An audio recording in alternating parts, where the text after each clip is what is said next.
G Devarajan forward bloc നമുക്കൊപ്പമുണ്ട്. ശ്രീ ദേവരാജൻ, താങ്കൾ അടക്കമുള്ള ഇടതുപക്ഷം വർഷങ്ങളായി വിമർശിക്കുന്നതാണ് മൻമോഹൻ്റെ സാമ്പത്തിക നയങ്ങളെ, വിമർശിച്ചിരുന്നതാണ് മൻമോഹൻ്റെ സാമ്പത്തിക നയങ്ങളെ.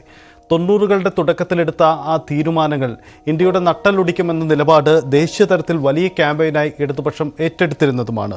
ഒന്നാം UPA സർക്കാരിൻ്റെ കാലത്തിൽ ആ വിമർശനങ്ങളുടെ ശക്തി കുറഞ്ഞിട്ടുണ്ടാവാം. പക്ഷേ ആ സാമ്പത്തിക നയങ്ങൾ അന്ന് ഉതകുന്നതായിരുന്നു, അല്ലെങ്കിൽ ഇപ്പോഴത്തെ ലോക സാഹചര്യങ്ങൾ തെളിയിക്കുന്നത് ആ സാമ്പത്തിക നയങ്ങളാണ് ഇന്ത്യക്ക് തലയുയർത്തി നിൽക്കാൻ ഇടവെച്ചത് എന്നത് തന്നെയല്ലേ? അങ്ങനെയെങ്കിൽ മൻമോഹനെ അന്ന് വിമർശിച്ചതിൽ തെറ്റായിപ്പോയി, തിരുത്തൽ വേണമെന്ന് പിന്നീട് തോന്നിയിട്ടുണ്ടോ?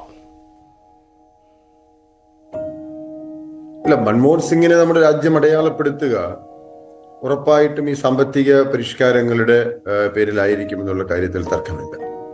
അത് നരസിംഹറാവുവിന്റെ ഗവൺമെന്റ് സമയം മുതൽ പിന്നീട് അദ്ദേഹം പ്രധാനമന്ത്രി ആകുമ്പോൾ വരെ തുടങ്ങി വെച്ച ആ നവലിബറൽ സാമ്പത്തിക നയങ്ങളുടെ പേരിൽ തന്നെ ആയിരിക്കും ലോകത്ത് തന്നെ അറിയപ്പെടുന്ന സാമ്പത്തിക വിദഗ്ധൻ കൂടിയായ ഡോക്ടർ മൻമോഹൻ സിംഗിനെ കാലം അടയാളപ്പെടുത്താൻ പോകുന്നത് എന്നുള്ള കാര്യത്തിൽ ആർക്കും തർക്കമുള്ള കാര്യമല്ല. ആ സാമ്പത്തിക നയത്തിന്റെ ഗുണഫലങ്ങൾ ഈ രാജ്യത്തെ ബഹുഭൂരിപക്ഷം ആളുകൾക്ക് ലഭ്യമായിട്ടുണ്ടോ എന്നുള്ള പരിശോധനയാണ് പിന്നീട് നടക്കേണ്ടത്. അത് സംബന്ധിച്ചുള്ള വ്യത്യസ്തമായ അഭിപ്രായങ്ങൾ ഉണ്ടാകാം. വികസനത്തെ സംബന്ധിച്ചുള്ള കാഴ്ചപ്പാടിനെ സംബന്ധിച്ച് വ്യത്യസ്തമായ അഭിപ്രായങ്ങൾ ഉണ്ടാകാം. അതൊക്കെ നിലനിൽക്കെ തന്നെ രാഷ്ട്രീയത്തിൽ നമ്മൾ സാധാരണ കാണാത്ത സൗമ്യമായ ഒരു മുഖമായിരുന്നു ഡോക്ടർ മൻമോഹൻ സിംഗിൻ്റെത്. കാരണം അദ്ദേഹം ഒരു രാഷ്ട്രീയക്കാരൻ എന്നതിനേക്കാളും ഒരു വലിയ നയതന്ത്രജ്ഞനായിരുന്നു എന്നുള്ളതാണ് ഏറ്റവും പ്രധാനപ്പെട്ട വസ്തുത. അദ്ദേഹം സ്വീകരിച്ചിട്ടുള്ള നടപടികൾ, അദ്ദേഹത്തിന്റെ മൃദു ഭാഷണം ഒക്കെ തന്നെ അത്തരത്തിലുള്ള അദ്ദേഹത്തിന്റെ ഒരു ശരീരഭാഷ ഒക്കെ ഒരു രാഷ്ട്രീയക്കാരൻ്റെ ഒരു സീസൺ പൊളിറ്റീഷ്യൻ എന്ന് പറയുന്ന അതിൽ നിന്നൊക്കെ വ്യത്യസ്തമായിരുന്നു എന്നുള്ള കാര്യത്തിൽ യാതൊരു തർക്കവുമില്ല. ഒന്നാം UPA ഗവൺമെന്റ് സമയത്ത് ഇടതു പാർട്ടികൾ കോൺഗ്രസിന് പിന്തുണ നൽകുന്നതിന്റെ പുറകിലുണ്ടായിരുന്ന വികാരം എന്ന് പറയുന്നത് അന്ന് അധികാരത്തിലിരുന്ന വാജ്പേയി ഗവൺമെന്റ് തെരഞ്ഞെടുപ്പിൽ പരാജയപ്പെടുന്നു.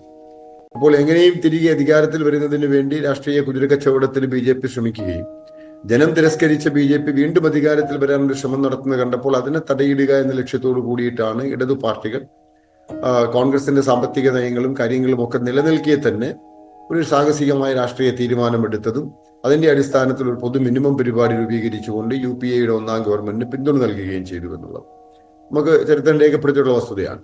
പക്ഷെ ആ സന്ദർഭത്തിലൊക്കെ തന്നെ ഡോക്ടർ മൻമോഹൻ സിംഗിന് ഇടതുപക്ഷം നൽകിയിട്ടുള്ള പിന്തുണ നിർലോഭമായ പിന്തുണയായിരുന്നു എന്നുള്ള കാര്യത്തിൽ അദ്ദേഹവും പിന്നീട് ഇത് ശരിവെച്ചിട്ടുണ്ട് എന്നുള്ളതാണ്.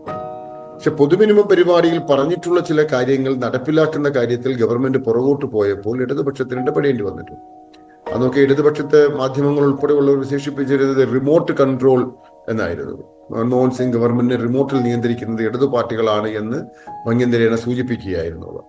പക്ഷെ ആ സമയത്തും ചില സുപ്രധാനമായ നിയമനിർമ്മാണങ്ങൾ ഈ രാജ്യത്ത് നടത്തിയെടുക്കുവാൻ ഇടതുപക്ഷത്തിന്റെ ഇടപെടലുകൾക്ക് കഴിഞ്ഞിട്ടുണ്ട് എന്നുള്ളതാണ് ഒരു യാഥാർത്ഥ്യം. അത് തൊഴിലുറപ്പ് നിയമമാകട്ടെ, വിവരാവകാശ നിയമമാകട്ടെ, വിദ്യാഭ്യാസ അവകാശ നിയമമാകട്ടെ, അതുപോലെ വനവാസികൾക്കും ആദിവാസികൾക്കും വനഭൂമിയിൽ അവകാശം നൽകുന്ന സുപ്രധാന നിയമമാകട്ടെ, ഇതൊക്കെ ആ കാലഘട്ടത്തിൽ നടപ്പിലാക്കിയ നിയമങ്ങളാണ്. അതിന്റെ ഒക്കെ പിറകിൽ ഇടതുപക്ഷത്തിന്റെ ഒരു സമ്മർദ്ദം ഉണ്ടായിരുന്നു എന്നുള്ളത് കോൺഗ്രസ് തന്നെ പിന്നീട് സമ്മതിച്ചിട്ടുള്ളതും ഡോക്ടർ മൻമോഹൻ സിംഗ് തന്നെ പറഞ്ഞിട്ടുണ്ട്. എന്റെ ഗവൺമെന്റിന് ഒരു അച്ചടക്കം ഉണ്ടാക്കുന്ന കാര്യത്തിൽ ഇടതു പാർട്ടികളുടെ പിന്തുണ വളരെയധികം സഹായിച്ചിട്ടുണ്ട് എന്ന് അദ്ദേഹം പറഞ്ഞിട്ടുമുണ്ട്. അതിന്റെ ഒരു പ്രതിഫലനം അല്ലെങ്കിൽ അതിന്റെ ഒരു പ്രതിഫലം 2009 ലോക്സഭാ തെരഞ്ഞെടുപ്പിൽ കോൺഗ്രസിന് ലഭിക്കുകയും ചെയ്തു. അത് ഗ്രാമീണ തൊഴിലുറപ്പ് പദ്ധതിയുമായി ബന്ധപ്പെട്ട് വ്യാപകമായ ഒരു പിന്തുണയാണ് അന്ന് കോൺഗ്രസിന് 2009 കിട്ടിയത് എന്നുള്ള കാര്യത്തിലും തർക്കമില്ല. അപ്പൊ ആ അർത്ഥത്തിൽ സുപ്രധാനമായ നിയമനിർമ്മാണങ്ങളുടെ വേളയിൽ ഇടതു പാർട്ടികൾ ഉന്നയിക്കുന്ന വിഷയങ്ങളോട് വിമർശനങ്ങൾ ഉൾക്കൊള്ളാൻ തയ്യാറാകുമ്പോൾ പോലും അത് നടപ്പിലാക്കുന്ന കാര്യത്തിൽ മൻമോഹൻ സിംഗിന് ഒരു വലിയ ശാഠ്യമുണ്ടായിരുന്നു എന്നുള്ളത് എനിക്ക് കൂടി അറിയാവുന്ന ചില വസ്തുതകളുണ്ട്. അതിൽ ഏറ്റവും പ്രധാനം ഈ തൊഴിലുറപ്പ് പദ്ധതിയുമായി ബന്ധപ്പെട്ട് അത് നടപ്പിലാക്കണം. കാരണം ഇടതു പാർട്ടികളുടെ യുവജന സംഘടനകൾ കാലങ്ങളായി ആവശ്യപ്പെടുന്നതാണല്ലോ തൊഴിൽ മൗലിക അവകാശമാക്കണം, തൊഴിലൊരു അവകാശമാക്കി മാറ്റുക എന്നുള്ളത്. അപ്പൊ ആ അർത്ഥത്തിലുള്ള ഒരു ഇടപെടൽ ഇടതു പാർട്ടികൾ നടത്തിയപ്പോൾ അന്നത്തെ ധനകാര്യമന്ത്രി ശ്രീ P. ചിദംബരം അതിനെ എതിർത്തു. അദ്ദേഹം ഈ പദ്ധതി നടപ്പിലാക്കുന്നതിന് തുടക്കത്തിൽ വിമുഖനായിരുന്നു. അദ്ദേഹം പറഞ്ഞത് ഏതാണ്ട് 50,000 കോടി രൂപ അധികമായി വിഭവ സമാഹരണം നടത്തണം, അതെവിടെ നിന്നുണ്ടാക്കും, അത് നടക്കില്ല, അതുകൊണ്ട് തൽക്കാലം നമുക്കിത് ആലോചിക്കേണ്ട എന്ന രീതിയിലായിരുന്നു അദ്ദേഹത്തിന്റെ സമീപനം. പിന്നീട് ഇടതു പാർട്ടികൾ ഒരു നോട്ട് തയ്യാറാക്കി ഈ വിഭവ സമാഹരണം എങ്ങനെ നടത്താം എന്നുള്ളതിനെ സംബന്ധിച്ച്. സത്യത്തിൽ ആ നോട്ട് തയ്യാറാക്കി UPA ചെയർപേഴ്സൺ ശ്രീമതി സോണിയാഗാന്ധിക്കും ഡോക്ടർ മൻമോഹൻ സിംഗിനും ഒക്കെ സമർപ്പിച്ചപ്പോൾ അവരതിനെ അംഗീകരിച്ചു എന്നുള്ളതാണ്. അതിനുശേഷമാണ് പി ചിദംബരത്തിന്റെ കയ്യിലേക്ക് ആ രേഖ എത്തുന്നതും അതിന്റെ അടിസ്ഥാനത്തിൽ നിയമനിർമ്മാണത്തിന് അദ്ദേഹം താല്പര്യം കാണിക്കുകയും ചെയ്തത് എന്നുള്ളതാണ് യാഥാർത്ഥ്യം. അതിന്റെ വസ്തുത മനസ്സിലാക്കുന്ന കാര്യത്തിൽ ഡോക്ടർ മൻമോഹൻ സിംഗിന് വിമുഖതയുണ്ടായിരുന്നില്ല എന്ന് പറയുന്നതിനാണ് ഞാൻ ഈ വസ്തുത ഇവിടെ ചൂണ്ടിക്കാണിച്ചത്. അദ്ദേഹവുമായിട്ടുള്ള ഇടതു പാർട്ടികളുടെ അഭിപ്രായ വ്യത്യാസം ആരംഭിക്കുന്നത് ഇന്ത്യ അമേരിക്ക ആണവ കരാറുമായി ബന്ധപ്പെട്ടാണ്. ഇപ്പൊ UPA ഇടത് ഏകോപന സമിതിയിൽ പല പ്രാവശ്യം ചർച്ച ചെയ്തിട്ടുണ്ടെങ്കിലും ഇതിനായി പ്രത്യേകം ഒരു സമിതി രൂപീകരിച്ച് ഈ വിഷയം മാത്രമായി ചർച്ച ചെയ്തുവെങ്കിൽ അതിനകത്ത് പ്രണബ് മുഖർജി ഒരു വലിയ പങ്ക് വഹിക്കുകയും ചെയ്തു. ഇടതു പാർട്ടികളുമായിട്ടുള്ള ആ ഒരു നെഗോസിയേഷൻസ് വളരെ സ്മൂത്തായി കൊണ്ടുപോകുന്നതിന് അദ്ദേഹം വളരെ വലിയൊരു പങ്ക് വഹിക്കുകയും ചെയ്തു. പക്ഷെ ഇടതുപക്ഷം ഈ വിഷയത്തെ സമീപിച്ചത് ഇന്ത്യക്ക് ആത്യന്തികമായി തന്ത്രപരമായും സൈനികപരമായും ഇന്ത്യ അമേരിക്കയുടെ നിയന്ത്രണത്തിലേക്ക് മാറും, പല ഘട്ടങ്ങളിലും അങ്ങനെ മാറേണ്ടി വരും, അമേരിക്കയുടെ താല്പര്യങ്ങൾക്കനുസരിച്ച് നമ്മുടെ സൈനിക അല്ലെങ്കിൽ നമ്മുടെ സ്ട്രാറ്റജിക് ഇടപെടലുകൾ മാറ്റേണ്ടി വരുമെന്നുള്ള ഇടതുപക്ഷത്തിന്റെ ആശങ്ക ഞങ്ങൾ ഉയർത്തി എന്നുള്ളത് വാസ്തവമാണ്. അത് പലതും ഇപ്പൊ ശരിയായി വരുന്നുണ്ട് എന്നുള്ളതാണ്. അമേരിക്കയുമായി നമ്മൾ ഉണ്ടാക്കിയിട്ടുള്ള കരാറുകളും ഈ അടുത്ത സമയത്ത് അമേരിക്ക നടത്തിയ ചില പ്രസ്താവനകളും ഒക്കെ തന്നെ ആ അർത്ഥത്തിലേക്ക് ആ ദിശയിലേക്ക് തന്നെയാണ് വിരൽ ചൂണ്ടുന്നത് എന്നുള്ള കാര്യത്തർക്കമില്ല. അതിന്റെ ഒരു പോസ്റ്റ്മോർട്ടം നടത്താനുള്ള സമയമല്ല ഇത് എന്നുള്ളതുകൊണ്ട് ഞാൻ അതിന്റെ വിശദാംശങ്ങളിലേക്ക് കടക്കുന്നില്ല. എങ്കിൽ പോലും ഒരു സാധാരണക്കാരനായ ഒരു രാഷ്ട്രീയ നേതാവിന്റെ ശരീരഭാഷയില്ലാതിരുന്ന, വളരെ മൃദുവായി മാത്രം സംസാരിക്കുന്ന, എന്നാൽ തീരുമാനങ്ങളിൽ ഉറച്ചു നിൽക്കുന്ന ഒരു രാഷ്ട്രതന്ത്രജ്ഞനായിരുന്നു ഡോക്ടർ മൻമോഹൻ സിംഗ് എന്നുള്ള കാര്യത്തിൽ തർക്കമില്ല. അദ്ദേഹവുമായി ഇടതുപക്ഷം നടത്തിയിട്ടുള്ള ആ ഒരു കൂടിച്ചേരലുകൾ, അദ്ദേഹവുമായി നടത്തിയിട്ടുള്ള സംഭാഷണങ്ങൾ, ആ ഗവൺമെന്റ് എടുത്തിട്ടുള്ള സുപ്രധാനമായ ചില തീരുമാനങ്ങൾ, ആ തീരുമാനങ്ങളിലൊക്കെ അദ്ദേഹം കാണിച്ചിട്ടുള്ള ഒരു ശുഷ്കാന്തി ഒക്കെ കാലം നിശ്ചയമായിട്ടും രേഖപ്പെടുത്തും. ആ രീതിയിൽ തന്നെ ഡോക്ടർ മൻമോഹൻ സിംഗിനെ അറിയപ്പെടുമെന്നുള്ള കാര്യത്തിലും തർക്കമില്ല.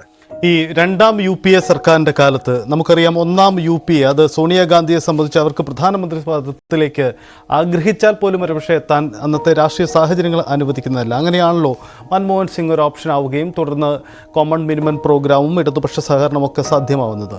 എന്നാൽ രണ്ടാം UPA സർക്കാരിൻ്റെ കാലത്ത് സംഭവിച്ചത് ഇടതുപക്ഷത്തിൻ്റെ പിന്തുണയില്ല, ഘടകകക്ഷികളുടെ കടുത്ത സമ്മർദ്ദം ഏറ്റുവാങ്ങേണ്ടി വരുന്ന ഒരു പ്രധാനമന്ത്രി. സ്വന്തം പാർട്ടിയിൽ നിന്നും അദ്ദേഹത്തിന് ആ സമ്മർദ്ദമുണ്ട്. ഈ രാഹുൽ ഗാന്ധി പരസ്യമായി ഓർഡിനൻസ്, സ്വന്തം പാർട്ടി നയിക്കുന്ന സർക്കാർ തയ്യാറാക്കി അംഗീകരിച്ച ഓർഡിനൻസ് പരസ്യമായി കീറിയെറിയുന്ന കാഴ്ചയൊക്കെ നമ്മൾ കണ്ടതാണ്. ഇത് വളരെ അദ്ദേഹത്തെ വേദനിപ്പിച്ചിരിക്കാം. അപ്പോൾ ഈ ഘടകകക്ഷികളുടെ കടുത്ത സമ്മർദ്ദത്തിന് വഴങ്ങേണ്ടി വരുന്ന ഒരു പ്രധാനമന്ത്രിക്ക് അന്നുണ്ടായ ആ രണ്ടാം UPAയുടെ അഴിമതിക്കാലത്ത് പിന്നീട് ഏറെ വിവാദമായ ആ കാലഘട്ടത്തിൻ്റെ ആ വിഴുപ്പുപാണ്ഡം സ്വയം ഏറ്റുവാങ്ങേണ്ടി വന്നു എന്നൊരു വിലയിരുത്തൽ നടത്തേണ്ടി വരുമോ? കാരണം ഇതിനൊക്കെ അദ്ദേഹം മൻമോഹൻ സിംഗ് തന്നെ സമ്മതിച്ചിട്ടുള്ള കാര്യവുമാണല്ലോ.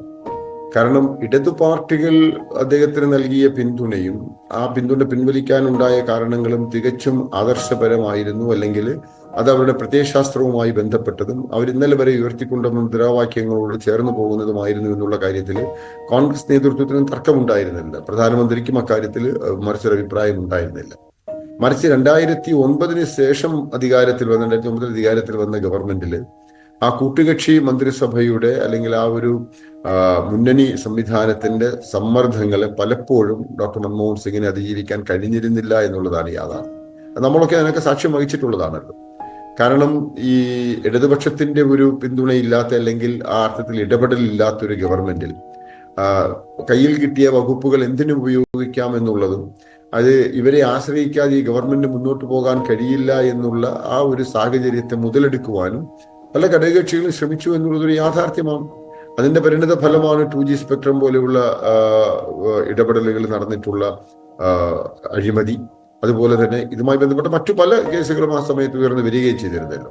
അപ്പൊ ആ സമയത്തൊക്കെ തന്നെ മൻമോഹൻ സിംഗ് അതീവ ചിന്താകുലനായിരുന്നു, ദുഃഖിതനായിരുന്നു. കാരണം ഒരു ട്രപ്പീസ് കളിക്കാരന്റെ മെയ്വഴക്കമില്ലാതെ ഒരു മുന്നണി സംവിധാനം മുന്നോട്ട് കൊണ്ടുപോകാൻ കഴിയില്ല എന്ന് അദ്ദേഹം തിരിച്ചറിയുന്ന ദിവസങ്ങൾ കൂടിയായിരുന്നു അത്. കാരണം അങ്ങനെ ഒരു മുന്നണി സംവിധാനം നിയന്ത്രിച്ചുള്ള പരിചയമുള്ള ഒരു പരിണിതപ്രജ്ഞനായ രാഷ്ട്രീയ നേതാവായിരുന്നില്ലല്ലോ അദ്ദേഹം.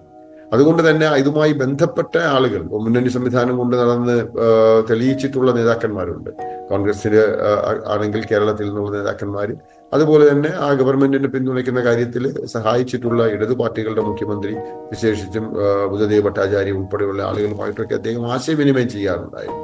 പക്ഷെ എങ്കിൽ പോലും പ്രാദേശിക പാർട്ടികൾക്ക് അവരുടേതായ കോട്ടകൾ സുഭദ്രമാക്കുന്നതിന് വേണ്ടി അവർ നടത്തിയിട്ടുള്ള ഇടപെടലുകൾ പലപ്പോഴും ഡോക്ടർ മൻമോഹൻ സിംഗ് എന്ന സുതാര്യനായ രാഷ്ട്രീയക്കാരനെ സമ്മർദ്ദത്തിലാക്കുകയും അതുപോലെ തന്നെ അദ്ദേഹത്തിന് പോലും ഉൾക്കൊള്ളാൻ കഴിയാത്ത തരത്തിൽ ആ ഘടകകക്ഷികളുടെ പ്രവർത്തനങ്ങൾ മാറുന്ന കാഴ്ചയും നമ്മൾ കണ്ടതാണ്. അത് 2014 തെരഞ്ഞെടുപ്പിൽ പ്രതിഫലിക്കുകയും ചെയ്തു. ഇപ്പൊ ഞാൻ നേരത്തെ പറഞ്ഞതുപോലെ 2009 തെരഞ്ഞെടുപ്പിൽ കോൺഗ്രസ് അധികാരത്തിൽ വരുന്നതിന് കാരണമായത് 2008 വരെ ഉണ്ടായിരുന്ന ഗവൺമെന്റ് എടുത്തിട്ടുള്ള സുപ്രധാനമായ ചില നിയമനിർമ്മാണങ്ങളായിരുന്നുവെങ്കിൽ 2009 മുതൽ 14 വരെയുള്ള 5 വർഷക്കാലം ഘടകകക്ഷികളുടെ സമ്മർദ്ദത്തിന് വിധേയനായി അവരെടുക്കുന്ന തീരുമാനങ്ങൾക്ക് മൗനമായി അംഗീകാരം നൽകേണ്ടി വന്ന ഒരു ദുരവസ്ഥയിൽ ആ ഗവൺമെന്റ് എത്തിച്ചേരുകയും അത് മുതലെടുക്കുവാൻ അന്ന് സാമൂഹിക രാഷ്ട്രീയ പ്രസ്ഥാനങ്ങൾ തയ്യാറാവുകയും ചെയ്തു. അങ്ങനെയാണ് അണ്ണാ ഹസാരെ ഡൽഹിയിൽ നിരാഹാരം ഇരിക്കുന്നത്. ഒരു പുതിയ മൂവ്മെന്റ് രാജ്യമെമ്പാടും അഴിമതിക്കെതിരായി ആന്റി കറപ്ഷൻ എന്ന് പറഞ്ഞിട്ട് അഴിമതിക്കെതിരായിട്ട് വലിയ മൂവ്മെന്റ് ഉണ്ടാകുന്നു. അതിന്റെ ഒരു ഇടപെടലുകൾ സംഘപരിവാർ ശക്തികൾ നുഴഞ്ഞു കയറുകയും ആ സംഘപരിവാർ ശക്തികൾ അവർക്ക് അന്നുണ്ടായിരുന്ന സകല സംവിധാനങ്ങൾ ഉപയോഗിച്ചുകൊണ്ട് അധികാരം പിടിച്ചെടുക്കുന്ന കാഴ്ചയുമാണ് കണ്ടത്. പക്ഷെ അതിനെ പ്രതിരോധിക്കുവാൻ ഈ കോൺഗ്രസിനോടൊപ്പം നിന്ന ഘടകകക്ഷികൾക്ക് പോലും കഴിഞ്ഞില്ല. അവരിൽ പലരും അവസാന നിമിഷത്തിൽ ഒരു മുങ്ങുന്ന കപ്പലാണെന്ന് മനസ്സിലാക്കി കപ്പലിൽ നിന്ന് ചാടി രക്ഷപ്പെടുന്ന കാഴ്ചയെ നമ്മൾ കണ്ടു എന്നുള്ളതാണ്. അതുകൊണ്ട് തന്നെ ആ ഒരു മുന്നണി സംവിധാനത്തെ നിലനിർത്തിക്കൊണ്ട് പോകുന്നതിനോ അല്ലെങ്കിൽ ഒരു മുന്നണി സർക്കാർ എങ്ങനെയാണ് പ്രവർത്തിക്കേണ്ടതെന്നോ സംബന്ധിച്ചുള്ളൊരു മുൻ പരിചയം ഒരുപക്ഷെ വലിയ കോൺഗ്രസ് നേതാക്കന്മാരും ഡൽഹിയിലുണ്ടായിരുന്ന വലിയ കോൺഗ്രസ് നേതാക്കന്മാർക്കും ഒരുപക്ഷെ അങ്ങനെ ഒരു അനുഭവം ഇല്ല കോൺഗ്രസിനെ സംബന്ധിച്ചിടത്തോളം. കാരണം അതിന് മുമ്പുള്ള നരസിംഹറാവുവിന്റെ ഗവൺമെന്റിനെ പോലും ഇടത് പാർട്ടികൾ പുറമേ നിന്ന് പിന്തുണയ്ക്കുകയോ അല്ലെങ്കിൽ തന്ത്രപരമായി വോട്ടെടുപ്പ് സമയത്ത് മാറി നിൽക്കുകയോ ഒക്കെ ചെയ്ത സർക്കാർ മുമ്പോട്ട് കൊണ്ടുപോവുകയായിരുന്നു. അല്ലാതെ ഒരു കൊലീഷൻ ഗവൺമെന്റ്, ഒരു കൂട്ടുകക്ഷി മന്ത്രിസഭ നടപ്പിലാക്കിയ അല്ലെങ്കിൽ ഒരു പരിചയം അന്നത്തെ കോൺഗ്രസ് നേതാക്കന്മാർക്കും ഉണ്ടായിരുന്നില്ല. ആ അർത്ഥത്തിൽ ഡോക്ടർ മൻമോഹൻ സിംഗിന് നൽകേണ്ട ഒരു പിന്തുണ നൽകുവാൻ അന്ന് കോൺഗ്രസ് പാർട്ടിക്ക് കഴിഞ്ഞില്ല എന്നുള്ളതും ഒരു യാഥാർത്ഥ്യമാണ്.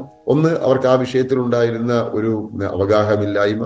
രണ്ട്, കോൺഗ്രസ് എന്ന് പറയുന്ന പ്രസ്ഥാനം ഈ പറഞ്ഞതുപോലെ ആന വലിഞ്ഞാലും തൊഴുത്തിൽ കെട്ടാൻ പറ്റില്ലല്ലോ എന്ന് പറയുന്നത് പോലെ ആ ഒരു കോൺഗ്രസ് എന്ന് പറയുന്ന ഒരു വലിയ വികാരം പല കോൺഗ്രസ് നേതാക്കന്മാർക്കും അപ്പോഴും ഉണ്ടായിരുന്നു.